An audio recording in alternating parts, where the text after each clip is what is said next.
Guys, may dala-dala tayong sako. Ayan nga po. May napulot tayong mga anik-anik sa basurahan. Ayun, i-check natin. Pero napagpilian ko na po yan. Ayan. Papakita ko lang sa inyo kung ano yung nakita ko doon. Yun nga yung mga kapitbahay namin jajamanin. Yun, nagtatapon-tapon lang ng mga anik-anik na medyo pwede pa naman gamitin. So, pag may nakikita kong ganun, pinupulot ko siya, tinatabi ko siya. Minsan pinapadala ko sa Pinas, gano'n. Minsan binibigay ko sa friend ko. Ito na nga, papakita ko na sa inyo kung ano yung mga napulot ko. Alam mo, mas maganda pa nga dito, guys, na yung nagbabasura ka. Kasi talagang grabe talaga. Na magaganda pa yung mga gamit na tawag nito na tinatapon nila, gano'n, kagaya nung amo ko. Tawag nito, yung bumili siya ng kutsyon, dalawa pa yun dalawa. Ngayon, tawag nito ay trivia ko lang yun, guys. Trivia ko lang sa inyo. Yung amo kasi bumili yun nanginayang talaga ako, guys. Kasi kung malapit lang yung Pinas dito, nako, yung gamit ng amo ko siguro inano ko na talagang doon ko na talaga sinalpak kasi nga grabe magtapon ng yung amo ko yung dalawang kutsyon yun na bagong-bago talaga, as in bago talaga, na katatanggal lang ng plastic, ganun, kasi nga binili nila, nagpalit siya ng kama. Mali yung size, tapos, siya, lalagay na namin dun sa higaan. Dun sa tinanggal ko na yung luma, tapos, yung bago naman ang ilalagay ko. Ang bigat-bigat ng luma, pero yung bago hindi masyado, yung luma, mabigat. Yung paglagay ko, hindi siya fit. Yung pala, mali yung size. Alam mo kung anong ginawa?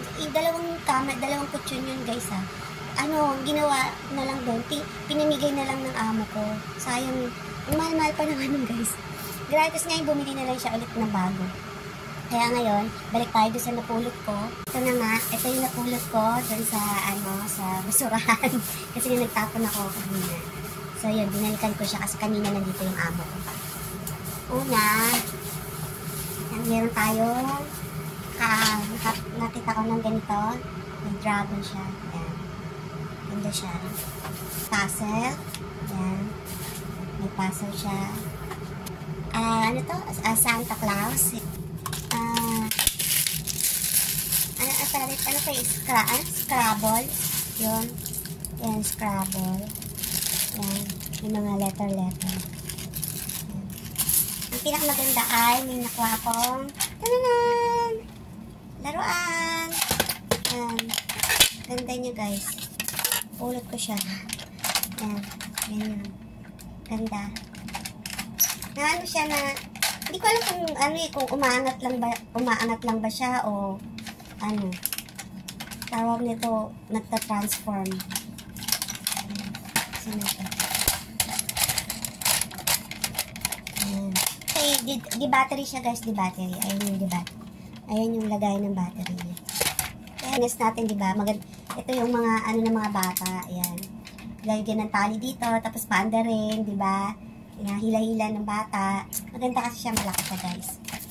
Saka yung maliit na laruan. Ayan, laruan, kotse-kotse. Pilay na pulot ko!